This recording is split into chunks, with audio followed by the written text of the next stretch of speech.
World Health Organization atau WHO melaporkan bahwa hingga 11 Agustus 2022, korban COVID-19 di seluruh dunia mencapai hampir 6 juta orang dan korban meninggal dunia sebesar 6 juta jiwa lebih.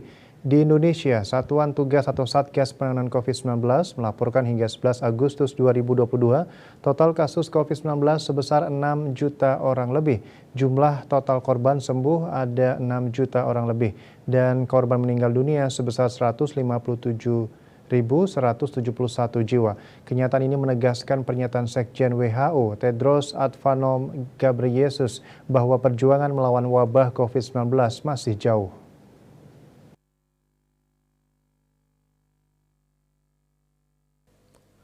Nicholas A. Christakis, seorang dokter dari Yale University, pernah menandaskan COVID-19 berkemungkinan besar menjadi patogen pada spesies manusia seperti influenza.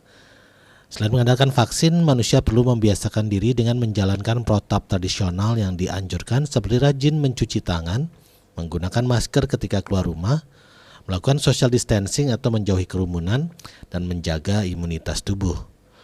John DeSanto, pendidik dan pengasuh Rumah Belajar Bhinneka, menyampaikan, virus COVID-19 awalnya memang menakutkan dan menimbulkan paranoid. Namun lama-kelamaan orang terbiasa dengan ketakutan itu. Rasa cemas dan takut tak harus melumpuhkan. Dengan tingkat kewaspadaan itu, orang lebih siap melakukan langkah-langkah proteksi diri jika ancaman itu benar-benar terjadi.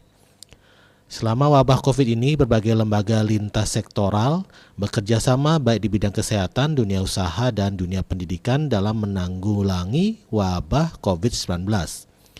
Petugas kesehatan menggunakan thermal scan untuk mengecek setiap pengunjung.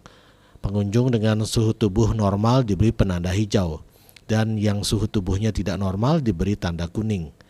Ruang tunggu diatur dengan tempat duduk yang lebih berjarak, dan sebelum pemeriksaan dimulai, para perawat menjelaskan protokol kesehatan pencegahan penularan COVID-19.